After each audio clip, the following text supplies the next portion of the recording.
Trying to do that. Shad White is the state auditor. He joins us this morning on the Gallo Radio Show. Shad, good morning to you. Hey.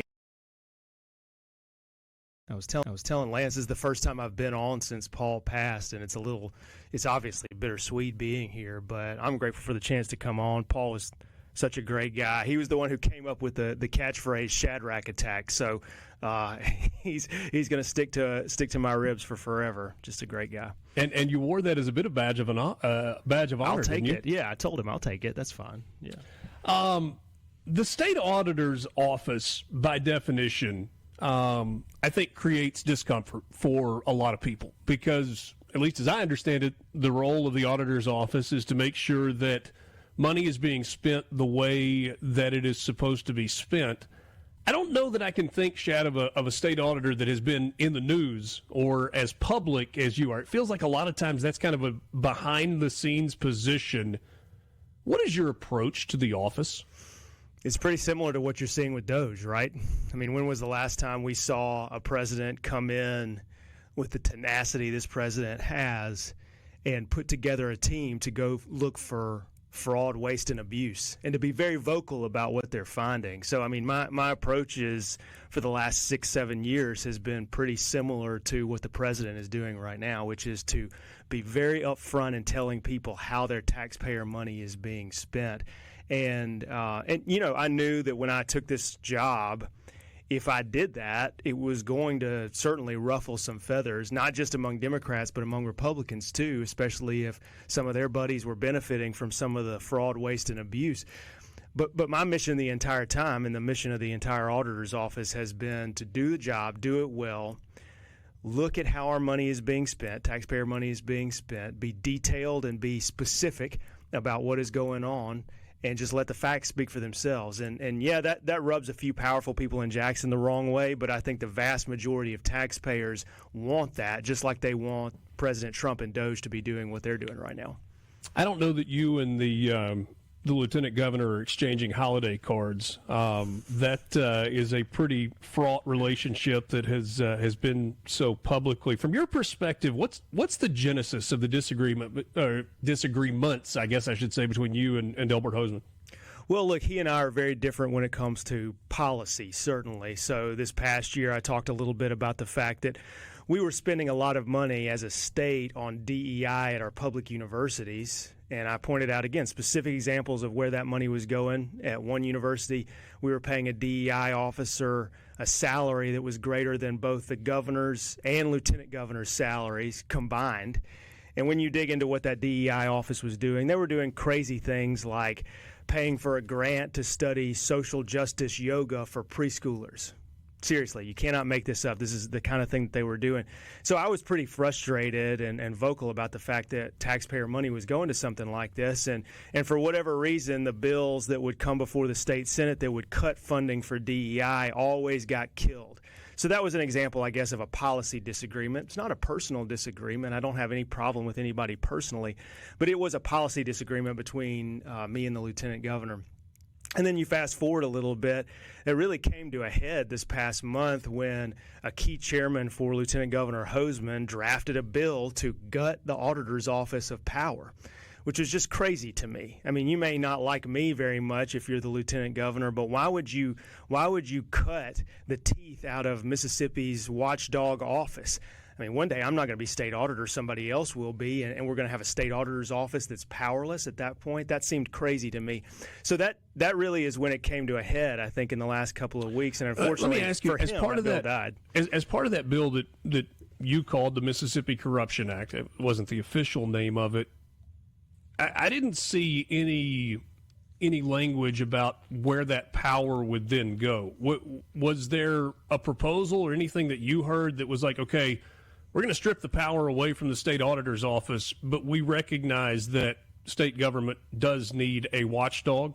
No, of course not. So example, if you look at the bill, one thing the bill did was it deleted the word investigate when it talked about the power of the auditor's office to look at nonprofits and for-profit companies that were getting less than $10 million of taxpayer funds. They didn't put that word in another statute for another officer. They didn't give it to the state treasurer or the secretary of state or the attorney general or anything like that. They just deleted the word. So who was going to investigate nonprofits and for-profit companies getting less than $10 million of taxpayer funds? Nobody. Nobody would have had that authority.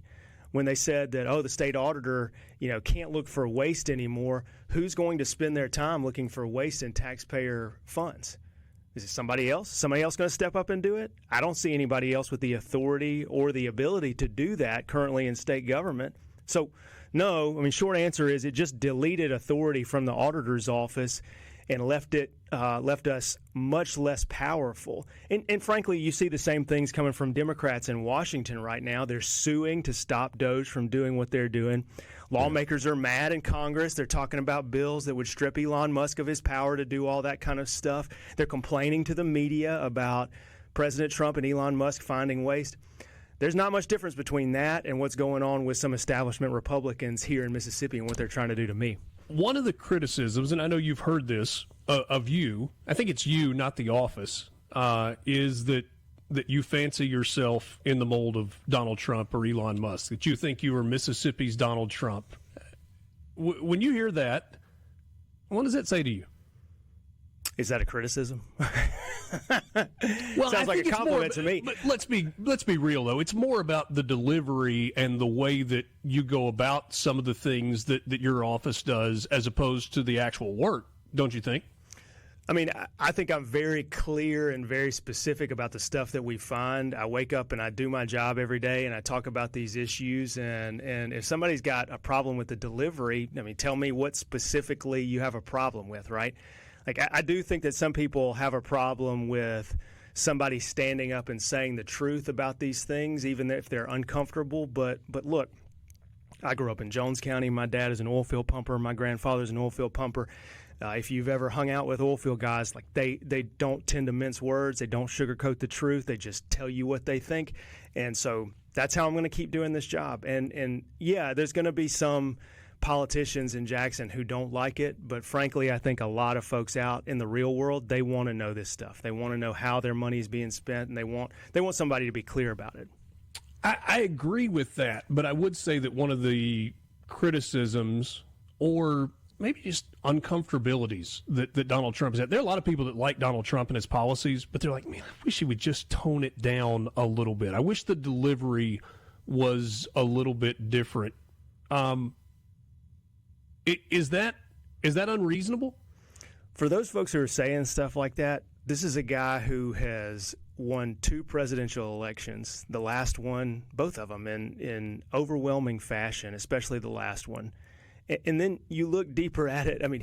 He's clearly the leader of the party. He's clearly the guy who is affecting more change in a shorter amount of time.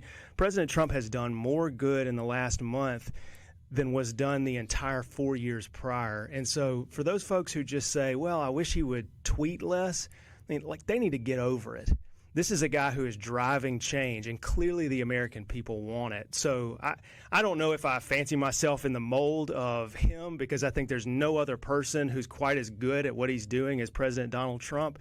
But I do try to be as clear as he is about what's going on. I try to tell people where their money's being spent, and I try to be transparent about what we need to do to fix it. And sometimes that's going to mean calling out a Republican or two down here, and that's just how it is. Visiting with the State Auditor Shad White. This is the Gallo Radio Show on SuperTalk Mississippi. You're good to hang for another segment, right? Absolutely, yes, sir. All right, we're going to continue our conversation. Certainly, Shad White in the news a couple of weeks back for his interaction with Senator John Polk and what lots of people thought was just let's be real. Nobody knew that was going on. It's just a budget hearing that gets no press. This one got a lot of press. We'll talk about that when we come back. Also, what's on the horizon for the state auditor's office under Shad White as we continue to move through this legislative cycle? Quick timeout. Gallo Radio Show, SuperTalk Mississippi, streaming online at supertalk.fm and SuperTalk TV. Good Monday morning. We're back with you right after this. Back with you, Gallo Radio Show, SuperTalk Mississippi. Thanks for being with us on this Monday morning. A little cooler than it was just a week ago.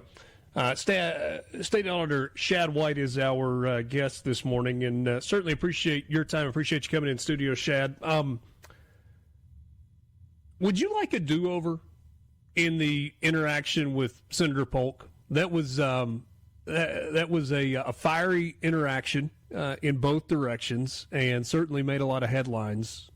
Would you like a do-over there? No. Why? These are easy questions this morning. I love it. No, of course not. I mean, if somebody is going to put forward something that's false, like the allegation that we didn't do an RFP to hire a company, should I push back and tell them that they're making that up?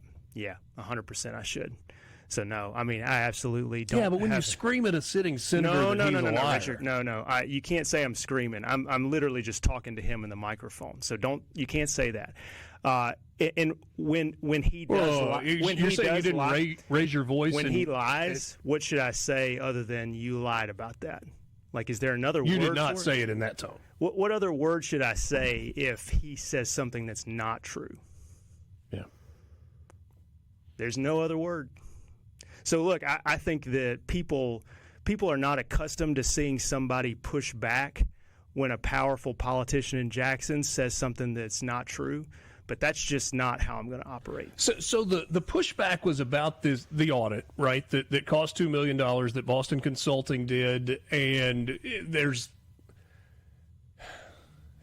this back and forth of, was the $2 million spent the right way? And you've said on the other side of things that why are people more concerned about the $2 million than the $380 million in waste and fraud that it uncovered? Why is that question there? Why is that something that's being raised about the RFP process? Because I wouldn't think that that's something that would just come out of nowhere where the senator would say, hey, we don't think you went down this road properly. What was he getting at? Yeah, I mean, I think what's driving all of this is politics. I think that the lieutenant governor realizes that, one, he wants to be governor and that I'm potentially somebody standing in the way of that happening. And so really what I think is under all of this is just a political effort to stop me from doing my job. That's it. And look, I just think that's wrong. Like, clearly the state auditor needs to be looking for what auditors look for, which is fraud, waste, and abuse. So I'm going to keep doing that. And it's not going to deter me if somebody says, something in a committee hearing that's false. It's not going to deter me if they try to stop my office. I really do think that normal people are sick of lack of transparency in how their taxpayer money is being spent. They're sick of the waste. And if you look back at the past 3 weeks or so when that committee hearing happened, and then there was this bill that would have stripped my office of power, that bill died because normal people won a victory over politicians. It wasn't Shad White that won a victory over politicians. It was normal people picking up the phone and calling their state senators and calling the lieutenant governor's office and saying, we don't like what you are doing. Stop it. And lo and behold, well, it was bad legislation. Agreed. Yep, definitely agreed. And so, again, Shad can't make them drop that bill or kill that bill. The people of Mississippi, the taxpayers, the voters, the folks who those politicians will occasionally in a blue moon listen to, they're the ones who got that done. And so I really am encouraged by this whole last month because it represents the victory of normal people over politicians. And if I have to call out some Republicans for lies and I have to stand up to some establishment politicians to take the side of those folks, then yeah, I'm gonna stand up with normal people who expect transparency in how their taxpayer funds are spent. You said that you think that the lieutenant governor wants to be governor and you are potentially standing in the way, or he views you as standing in the way. Are you laying the groundwork for a run to be governor in Mississippi? Well, look, I've been pretty blunt about seriously considering running for governor in 2027, and he has too. He said the same exact things that I've said. And really, I'll just say this past month has dramatically increased the percentage chance that I end up getting into that race because I'm now seeing that normal people are just as fed up with some of this stuff as I am. And that's incredibly encouraging. So really, the past 6-7 years, we've done a lot of work in the auditor's office and found all this waste, all of this abuse. And at some point, somebody's got to address some of these issues. And somebody's got to fix government. Somebody's got to do what the president is doing right now with DOJ. And for a long time, I'll be honest, I've wondered if anybody cares about this stuff other than me. I mean, there's sometimes when you wake up and you do a study on waste and either nobody notices or the first thing that you hear out of the Jackson politicians is, hey, stop looking for waste. But the last 2 weeks have shown me that there are a lot of normal people, folks who are raising their families, paying their taxes, going to church on Sundays, just trying to live life and follow the rules, who do follow this stuff and they do care about it. And it's super encouraging. I don't want to get off in the weeds on this, but one of the things that certainly has been a talking point is, was it a study or an audit? And I know that's kind of the genesis of some of the back and forth. I'll just ask you the question. Was the $2 million Boston Consulting Group examination of state government in Mississippi, was that a study or an audit? Yeah, I mean, it was very clearly an audit of the financial processes and operations of all these agencies. And look, I mean, state auditors in Mississippi specifically, have done over the course of the past 20 years about 420 other studies and audits just like this. Just like it. Studies and audits. Yeah, I mean, look, the word audit is the basis of what we do every single day, but Sure. it is not the only thing that we're allowed to do. For example, we're allowed to investigate the financial affairs of agencies, right? And financial affairs is currently defined pretty broadly. So again, for the last 20, 30 years, state auditors in Mississippi have been doing analyses like these a lot. In fact, over 420 of them. And no one has ever said, hey, you got to stop doing that. Don't look for waste there. Phil Bryant did a great study back in the day that quantified how much taxpayer funds were being lost to illegal immigration. Not a person said a soul back then, right? The reason this is coming up now doesn't have to do with the legal authority of the auditor's office to do this. It has to do with politics. Let me ask you this. Why an outside firm as opposed to your office running the big study, the big audit? Yeah, I mean, we just simply didn't have the capacity to do the big audit, the big thing that we were doing here. And two, we really thought it was important to bring in somebody with national expertise who had helped Texas reform state agencies and North Carolina reform state agencies. So, give you an example, 3 months ago, Governor Sarah Huckabee Sanders released a very similar analysis of Arkansas state government. And who did she hire? She hired a national firm with national expertise to come in and look at the operations of Arkansas state government. How much waste did they find? $300 million worth of waste. Very, very similar to what we found in Mississippi. So I'll be honest, I think that governors, state auditors, whoever has the legal authority in states around the country, they ought to be doing this exact thing, because this is what President Trump is doing at the federal level. State officials need to be doing this too. Shad White visiting with us. He is the state auditor. Fraud, waste, and abuse is the term that you've used a bunch when you talk about what the state auditor's office's job is. Obviously, we know about the huge TANF scandal. That was fraud related. The $380 million that was uncovered, was that primarily what you view as waste? And what's the balance of waste versus cost of doing business? Yeah, so that analysis that we were doing was focused on finding waste. So we didn't walk in saying, well, we've got this allegation of fraud in this specific agency. It was focused on finding inefficiencies. And look, if you're a person out there, a normal person walking around, and I told you, hey, you can buy a $2 scratch-off lottery ticket, and I'll give you $335 million, $335 every year for the rest of your life, you're going to take that deal. So I absolutely think that was worth the squeeze. In Arkansas, their study cost more than the one down here, so I think that we got a pretty good deal on that. And look, what's most concerning to you that was in that report? It's stuff that no one has been talking about. It's stuff like we pay more to insure state office buildings in Mississippi in total than the state of Florida pays to insure all of their state office buildings in total. Are those buildings that are owned or rented? So we're talking, in that particular instance, we're talking about buildings that the state owns. Okay. But the state is also leasing office space all over the place. And some of which is unused, right? Some of which is unused, absolutely. So incredibly inefficient use of the leased office space that we have, too.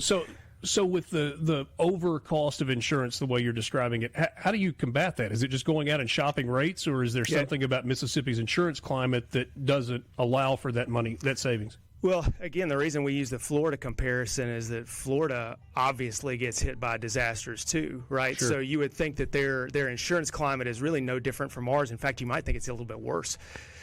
The truth is, yes, we need to shop rates better, and multiple states use a quasi self-insured plan where they put money aside for certain levels of claims, and then they get insurance for more devastating claims. So we got to be smarter. We just got to be smarter about the waste that we see. So there's stuff like that that really bothered me that no one was talking about. And then there's stuff that other people had talked about for a while, like we need to sell the state plane because it would save $1 million if we did that. That's so stuff that we need to do. You would charter instead of owning? I think our politicians probably need to be flying commercial. That's what they need to be doing. The governor? If there's somewhere to get fast, they would charter. Yep. And we would save money instead of having to pay for the maintenance of that plane. We'll wrap up our conversation on the other side of this timeout with Shad White, State Auditor. This is the Gallo Show on SuperTalk, Mississippi. Back with you on the Gallo Radio Show. Appreciate State Auditor Shad White for joining us in studio. In case we run out of time at the end, I genuinely appreciate you coming in and for the conversation. And if the C Spire text line is any indication, there are a lot of people that are very much on board, not only with what you're doing in the state auditor's office, but the way you're going about it. Well, thanks, man. And look, honestly, I love coming on and grateful for the chance to do this interview, and like bittersweet, like I said, but I love chatting with you guys. By the way, Kathy in Madison is upset with me. She says, shame on me for asking for the way that I sound in this interview. We're just trying to have a conversation. Shad said earlier these were all easy questions. They're pretty easy. I'm getting some softballs up the middle, so I'm happy to slap a couple singles. What is on your radar right now in terms of the state audit? Not in terms of a governor's race. In terms of the state auditor's office, of your role for the next 2.5, 3 years. Where's your focus? Yeah, our focus is always on doing good. Very clear investigations and giving those to prosecutors to see if they want to prosecute them. That's the number one goal. 1B along with that is to continue to do our trainings for local elected officials. So if they want to follow the law, we can get them the information they need. So we do about 75 trainings a year around the state. We're going to start recording more of those so that if somebody can't come to the trainings, we've got video of them so that they can see those. That's goal 1B. And then underneath that, we're going to continue to look for waste wherever we can possibly find it. I think you're seeing some interesting examples of waste that DOJ is finding right now, and so we're gonna look at everything that they're doing in detail and constantly be asking ourselves the question: is there something similar happening here at the state level? The $380 million that the audit found, are there steps in place to rectify some of those suggestions or implement some of the suggestions for areas to save? We were pretty encouraged because as we were going through the audit, we're interacting with the agency. So we were doing interviews with agency heads and their staff. And so as we raised some stuff, they immediately, after we identified it, started to work on it. So, for example, DFA immediately started a process of trying to change the way we insure state office buildings, going back to what I was mentioning earlier, to get our spending more in line with other states. So that was good. There's some stuff that's going to require legislation. And we've worked with some legislators, particularly in the House, to draft pieces of legislation that might come up this year, that are coming up this year, that hopefully will pass this year. So there's stuff like that. But to be honest with you, it's going to take a lot of leadership at the top of state government, especially especially by the lieutenant governor and the speaker and the governor, to really get on the same page and cut the fat out of our operations and get money going to where it can help normal people. Tax cuts, pay raises for cops and teachers, roads and bridges, the stuff that we all care about. Do you sense that there is a desire or an appetite to tackle those things among those three positions that you just discussed? I mean, if what's going on in the state Senate is any indication where they're trying to strip power from the auditor's office, my guess would be they're not going to be super excited to pass any legislation that's got my name on it. So we'll see. We'll see. I'm assuming, and correct me if I'm wrong on this, that in a perfect world, there is a really good working relationship between the state auditor's office and the state attorney general's office, because there's a lot of back and forth. You and the attorney general have not seen eye to eye on everything. There have been lawsuits back and forth.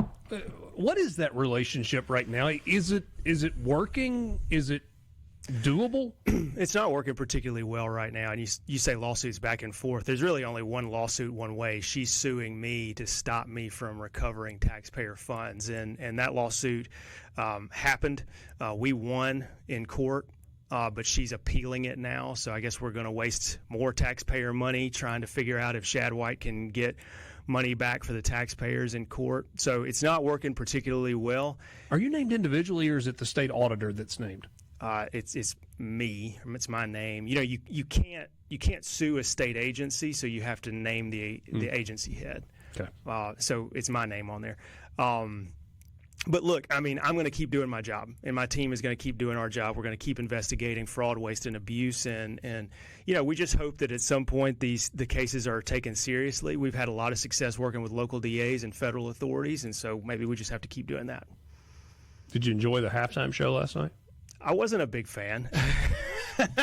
I watched it. My take on it, though, was I just want to be entertained. Like, I don't have to love the genre or the actual artist, but entertain me, and I thought it was boring. Yeah, I like hip-hop. I like some hip-hop, but you a big hip-hop guy? I listen to a lot of stuff. But I was kind of bored. Because it wasn't a big show. Like, I'm not the biggest Katy Perry fan in the world, but when a few years ago... Yeah, he didn't come riding in on an elephant. Yeah, but when she came in on an elephant and then Left Shark was dancing differently... Yeah. Left Shark was dancing differently than Right Shark. I was entertained, you know, but I didn't get that vibe off of this one. And also the game was terrible. I literally turned it off at the end of the third quarter because it was such a bad game. State Auditor Shad White, thanks so much for your time. Look forward to conversations in the future. Thanks, brother. Appreciate you. Quick timeout. Gallo Radio Show. 8 o'clock hour is coming up next. Steve Azar will join us, as will House Representative Becky Curry. Right here on the Gallo Radio Show on SuperTalk Mississippi. Back with you after this. News is next.